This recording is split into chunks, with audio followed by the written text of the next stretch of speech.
Hi friends, mutton cutlet அவ்வளோ ருசியாக இருக்கும். வயசானவங்களுக்கு பல் இல்லாதவங்களுக்கு சாப்பிட்றதுக்கு அருமையாக இருக்கும். நமக்கு ஹெல்த்தியான ஸ்நாக்கு. பிடிச்ச காய்கறிகளை வாஷ் பண்ணி கட் பண்ணி குக்கரில் சேர்த்துக்கலாம். முட்டைக்கோஸ், கேரட், பீன்ஸ், உருளைக்கிழங்க நான் சேர்த்துக்கிட்டேன்.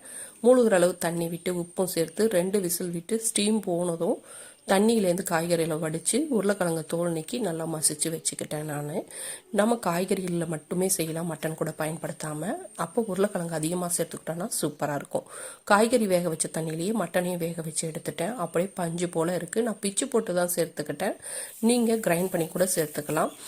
எண்ணெய் சூடுனதும் 2 பல்லாரி வெங்காயத்தை நல்லா வதக்கி விட்டு பச்சை மிளகாய், கருவேப்பிலை தூளாக கட் பண்ணதையும் வதக்கி விட்டு மஞ்சள் தூள், மிளகாய் தூள், ஜீரகத்தூள், மல்லித்தூள், கரம் மசாலா, மிளகாய்த்தூள் எல்லாத்தையும் நல்லா வதக்கி விட்டு அந்த மசாலாவை இது உருளைக்கிழங்கு மட்டன்லேயே நல்லா மிக்ஸ் பண்ணி விடுறேன். தேவைப்பட்டால் இப்போ கூட மசாலா கொஞ்சம் சேர்த்துக்கலாம்.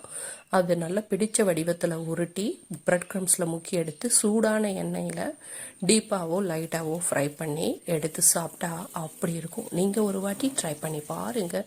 வீடியோ பிடிச்சிருந்தால் லைக் பண்ணுங்கள், சப்ஸ்கிரைப் பண்ணுங்கள், ஷேர் பண்ணுங்கள், கமெண்ட் பண்ணுங்கள். தேங்க்யூ.